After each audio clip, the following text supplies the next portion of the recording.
Good morning. Welcome to Triple S Smart Institute. Myself, Dinesh Kumar. My interest area of teaching is maths for railway, SSC, banking, JSSC, and others. You can contact in different social media platforms like Telegram, YouTube, Instagram, Facebook. You can also email us at triple-a-smart-institute-rajganj@gmail.com. Even you can contact for counseling and registration in given number. The number is 7903932585 and 9592304090. This is our feature, access to all classes, learn from your favorite educator, full length mock test, PDF notes with practice questions, weekly and monthly quiz, and all these. You can use my referral code for discount. So guys, let's start. Today topic is direction test. Reasoning में आज हम लोग direction test chapter पढ़ेंगे और इसके अंतर्गत जो भी क्वेश्चंस रहेगा उसको करने के लिए कुछ बेसिक पॉइंट्स जानने पड़ेंगे. तो बेसिक पॉइंट्स क्या हैं? तो सबसे पहले जो है ये जानना पड़ेगा कि टोटल डायरेक्शंस जो होते हैं वो कितने तरह के होते हैं.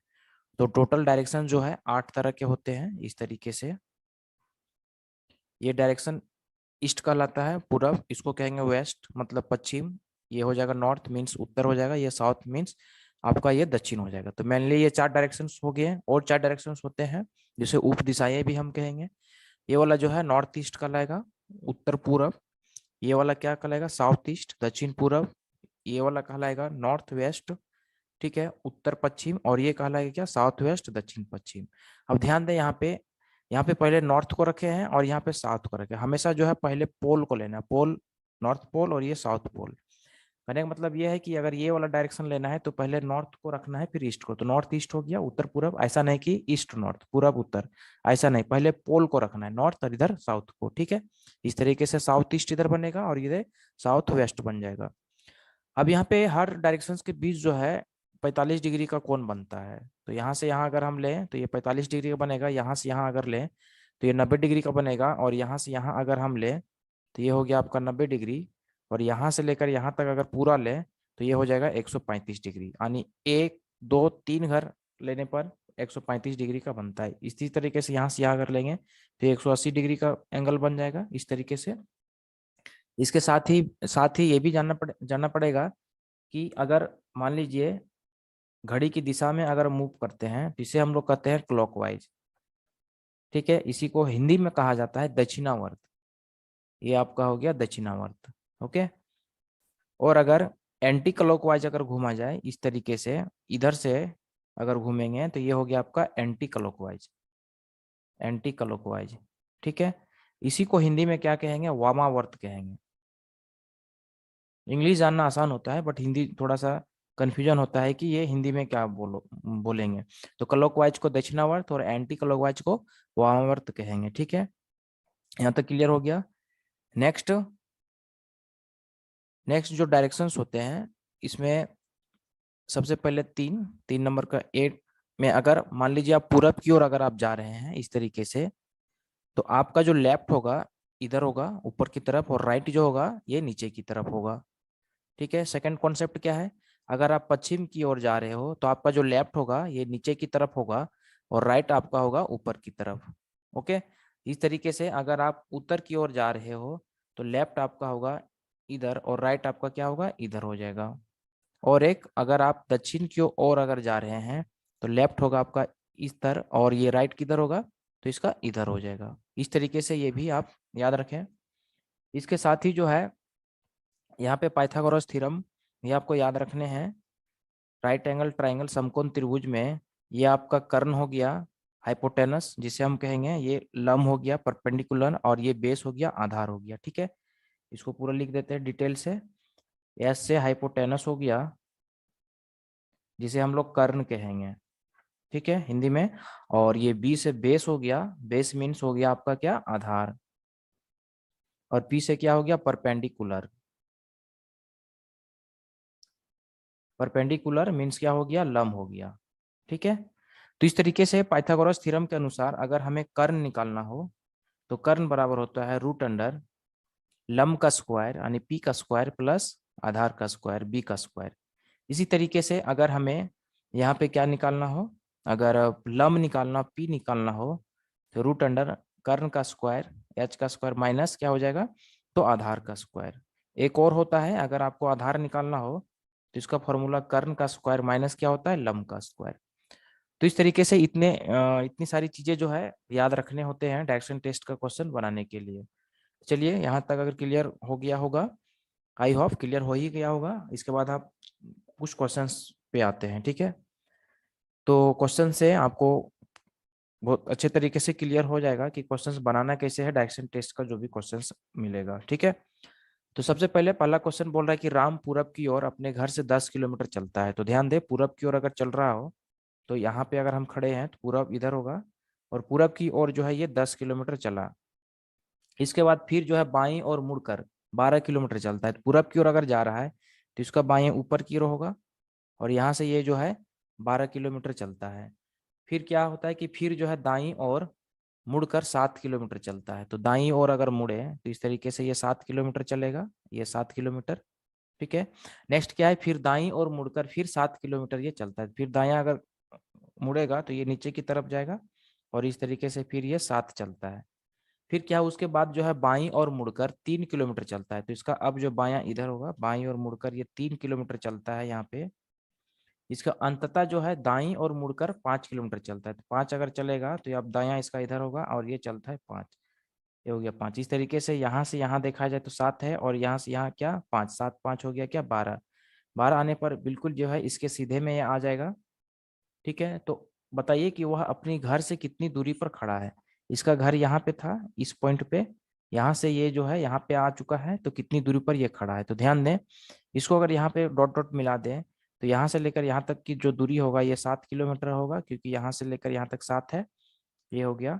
और यहाँ से यहाँ अगर लिया जाए तो यहाँ से यहाँ 3 है, तो नीचे भी 3 हो जाएगा।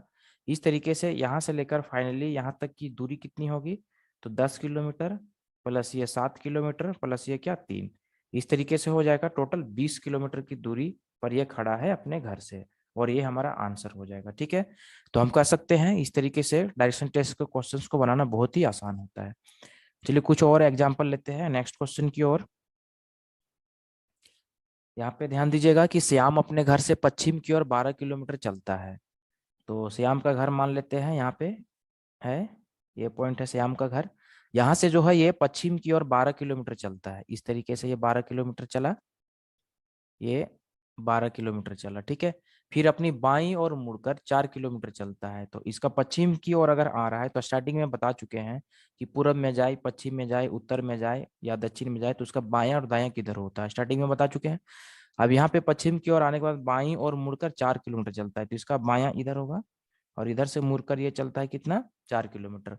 फिर जो है बाईं ओर मुड़कर 9 किलोमीटर चलता है। अब इसका बायां दक्षिण की ओर अगर चल रहा है तो बायां किधर होगा, इधर होगा, और यहाँ से ये जो है 9 किलोमीटर चलता है। तो अपने घर से वो कितनी दूरी पर है, इसका घर ये यहाँ पे है, और अंतिम जो है कहाँ पे खड़ा है, यहाँ पे है।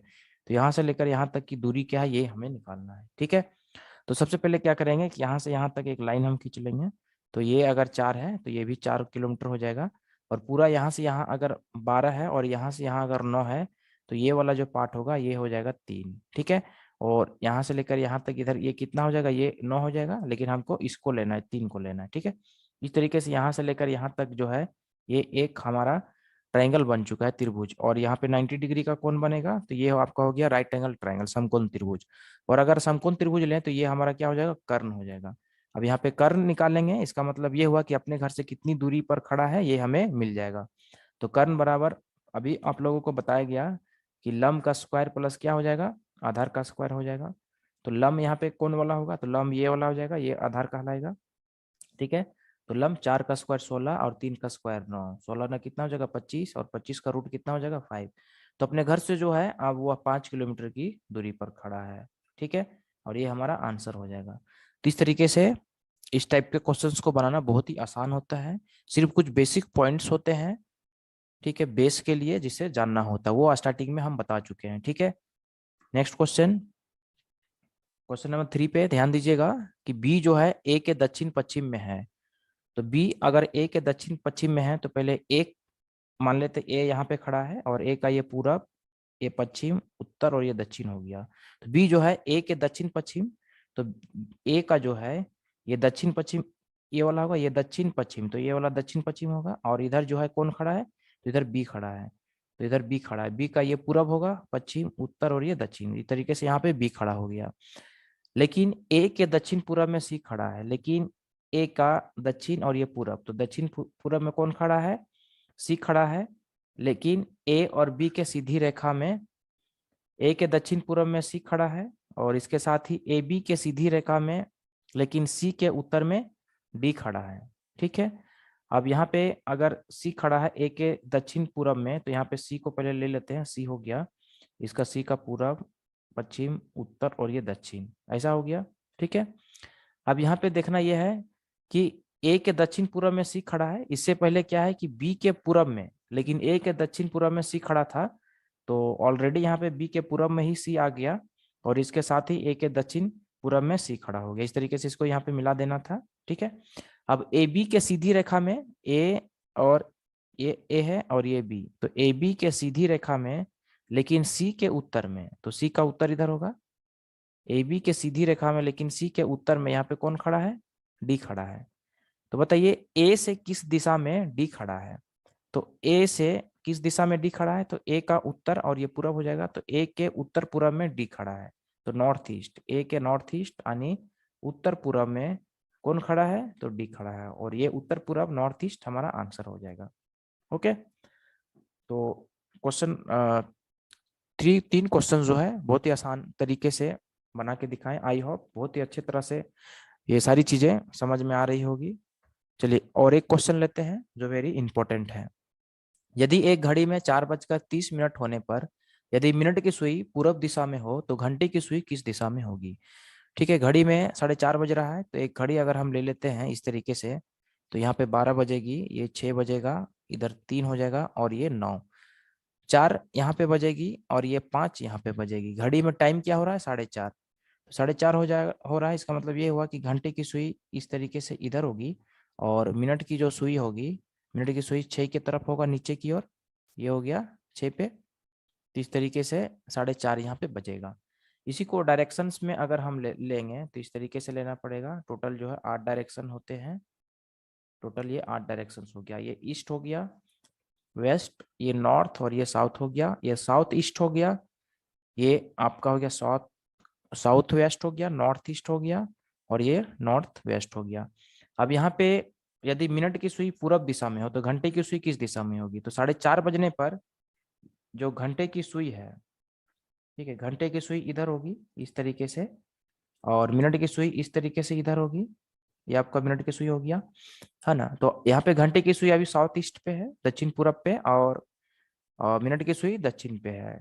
तो यदि मिनट की सुई पूरब दिशा में हो, मिनट की सुई ये वाला है, ये अगर पूरब दिशा में आ जाए, पूरब दिशा में आने का मतलब ये है कि एंटी क्लॉकवाइज 45 और 45, यहाँ पे 90 डिग्री एंटी क्लॉकवाइज मूव कर रहा है, तो घंटे की सुई किस दिशा में होगी, तो घंटे की सुई भी 90 डिग्री एंटी क्लॉकवाइज मूव करेगी। तो इस तरीके से ये यहाँ पे आ जाएगी, तो घंटे की सुई किस दिशा में होगी, नॉर्थ ईस्ट में होगी, और ये हमारा आंसर हो जाएगा। ठीक है, अब यहाँ पे बहुतों स्टूडेंट का कंफ्यूजन ये रहता है कि सर अगर यहाँ पे मिनट की सुई यहाँ से लेकर यहाँ तक अगर आ रही है तो क्या घंटे की सुई भी उतना ही घूमती है, तो घड़ी में तो उतना ही इतना ही नहीं घूमता है।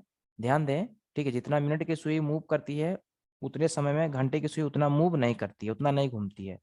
बट वहां पे वो घड़ी वाला कॉन्सेप्ट नहीं लेना है। यहाँ पे चूंकि डायरेक्शन टेस्ट आप पढ़ रहे हैं, इसीलिए यहाँ पे आपको ऐसा लेना है कि जितना मूव करेगी, जितने डिग्री मिनट की सुई उतने डिग्री घंटे की सुई को भी मूव कराना है, ये घड़ी वाला नहीं देखना है। ठीक है, तो इस तरीके से 4 क्वेश्चन आप लोगों को बताएं, और बहुत ही इंपॉर्टेंट क्वेश्चन है एग्जाम के व्यू से। और इसके साथ या स्टार्टिंग में जो कॉन्सेप्ट आप जो बेसिक पॉइंट बताए हैं, ठीक है, वो आपके लिए वेरी इंपॉर्टेंट है, जहां से वो आपका पॉइंट हर क्वेश्चन पे अप्लाई होगा, और वो आपको जानने पड़ेंगे जो वेरी इंपॉर्टेंट था। ठीक है, तो चलिए नेक्स्ट वीडियो में और कुछ क्वेश्चन के साथ मिलते हैं।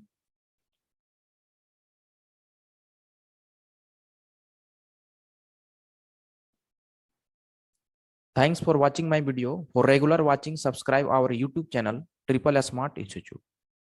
Thank you.